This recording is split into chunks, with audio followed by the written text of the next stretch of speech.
Bienvenue sur 01net TV, l'actualité high-tech, vous le savez, tous les jours en vidéo, chez nous. Alors peut-être étiez-vous avec nous, justement, hier soir, à 18h, pour ce grand live, ce grand talk, avec Stéphane Nègre, le patron d'Intel France, qui était notre invité. Et forcément, Jérôme, on a parlé processeur. Et oui.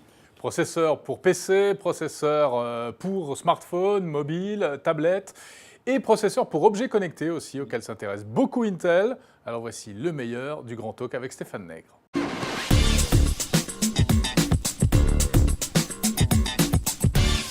Et on va peut-être commencer, Jérôme, avec une image étonnante d'un PC qu'on a découvert au CES de Las Vegas. Un truc rikiki, c'est assez étonnant, c'est une espèce de carte SD, mais qui est en fait un PC, c'est ça ? Voilà, regardez, c'est ça, c'est l'Intel Edison qui est juste là. Donc c'est l'Intel Edison, c'est une carte, mais basée sur nos processeurs Quark, donc toute dernière génération. Ce sont des processeurs, comme vous l'avez dit, qui sont de plus en plus petits et qui nous permettent d'adresser le marché des objets connectés, des objets intelligents. Donc ça, c'est quoi? C'est un PC complet? Ça, la fonctionnalité d'un PC, y compris la connectivité, c'est-à-dire c'est équipé de Wi-Fi, de Bluetooth. Vous pouvez mettre cette petite carte SD, un format d'une carte mémoire, celle que vous avez dans vos appareils photo, et ça comprend l'intelligence d'un PC d'il y a quelques années, la connectivité d'un PC d'il y a quelques années. Et on imagine beaucoup d'objets qui, grâce à cette carte Edison, pourront devenir intelligents, ça c'est la puissance du processeur, mais aussi connectés à travers du Wi-Fi, du Bluetooth. Et là, on laisse l'imagination à tous les geeks, tous les inventeurs, toutes les sociétés qui veulent développer des produits du quotidien, mettre de l'intelligence dans des produits du quotidien, de la connectivité dans les produits du quotidien, pour en faire de meilleurs produits. Stéphane Nègre, j'ai entre les mains un smartphone. Voilà. Pourquoi vous avez raté le virage du smartphone ? Comment est-ce possible qu'un fabricant de processeurs de votre niveau, qui existe depuis des dizaines d'années, ait raté le virage de l'appareil que tout le monde a en main aujourd'hui ? Le monde de la téléphonie et le monde de l'informatique étaient très séparés, avec des technologies très spécifiques. Donc certains fabricants développaient des produits et des processeurs, mais des technologies pour le monde de la téléphonie, d'autres pour le monde des PC.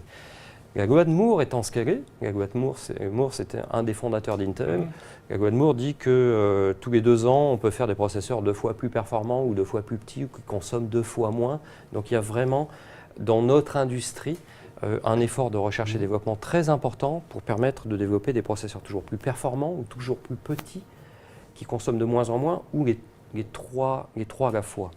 La loi de Moore, au profit des fabricants de technologies pour téléphone, a permis à ces gens-là de développer des processeurs toujours plus performants, ce qui a permis de mettre plus d'intelligence dans les téléphones et faire des téléphones intelligents, des smartphones. Ouais. Donc aujourd'hui, on voit ces deux industries qui se rejoignent un petit peu au niveau des smartphones, c'est-à-dire qu'un smartphone aujourd'hui peut être équipé de technologies qui historiquement sont des technologies plutôt informatiques ou historiquement des technologies plus téléphoniques. On développe maintenant, et c'est assez récent, des processeurs spécifiquement pour ce marché.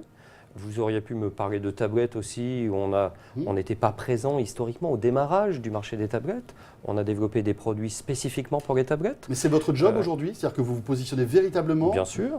Pour devenir un acteur majeur dans la fabrication de processeurs pour les smartphones et les tablettes ? On souhaite être un acteur majeur, donc un fabricant de processeurs majeur, de technologie majeure, pour tous les objets intelligents et connectés que vous pouvez avoir. Donc ça va on parle de la raquette de tennis, jusqu'au PC et le serveur. On tient toujours à être le leader sur ce marché.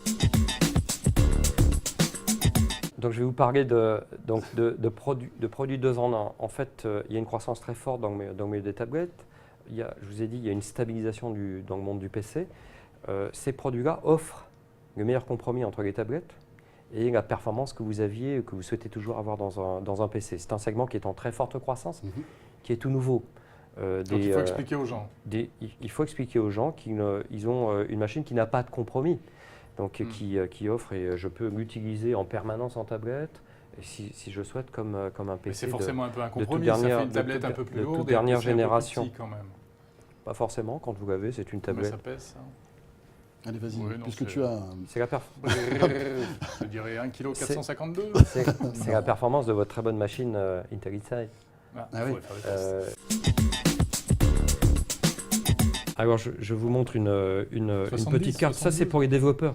Vous m'avez dit tout à l'heure qu'il y avait des geeks parmi, Bien parmi sûr, oui. il y a des geeks qui vos nous regardent. auditeurs. Et crois Parce que je suis qu'on est sûr un que petit peu si je donne geek. ça à ma Je le- mère, je ne suis pas persuadé je le qu'elle en fasse souhaite. grand-chose. C'est une carte Galileo, équipée de processeurs Quark. Ouais. Donc, c'est une Alors, carte montrez pour cette développeurs. caméra-là, voilà. C'est une carte pour développeurs. Il y a tout ce que vous voulez pour faire des développements Génial. intéressants. On a des gens, Génial. on a des gens qui font de la domotique avec ça, donc qui développent chez eux, Eh oui. qui inventent des produits, qui mettent de l'intelligence là où il n'y en a pas. On a des démonstrations, des gens qui font des drones équipés d'une puissance suffisamment importante pour pouvoir mettre une caméra, faire des reconnaissances d'images, que le drone sache exactement où il est, pas parce qu'il y a une GPS, parce qu'il reconnaît les images et donc il va pouvoir naviguer. Donc ça, c'est une démarche, ce n'est pas un produit final. Ne pensez pas que vous allez Je peux l'acheter, l'acheter moi, si par dans exemple la grande distribution. Oui, mais c'est plutôt pour le monde universitaire, c'est D'accord. plutôt pour le monde de développeurs. Ça coûte cher, ce genre de choses? Non, ça coûte quelques dizaines d'euros Ah oui. sur le marché. Donc c'est- c'est vraiment... C'est quel type de processeur? On est toujours sur Quark. du Quark. Quark. Donc c'est Le pour même penser, processeur pour qu'il y avait dans la développer. petite carte qu'on a vue tout à Absolument. l'heure. Absolument. Ça, c'est la carte de développement. Pour les innovateurs, pour les inventeurs, pour qu'eux mettent de l'intelligence là où nous, on n'a pas pensé qu'on pourrait en avoir besoin. Donc on fournit tous les éléments technologiques, toutes les couches logicielles pour pouvoir faire ces développements. Donc c'est un produit, oui, de geek, plutôt de développeurs, d'universitaires, aussi pour le monde de l'éducation.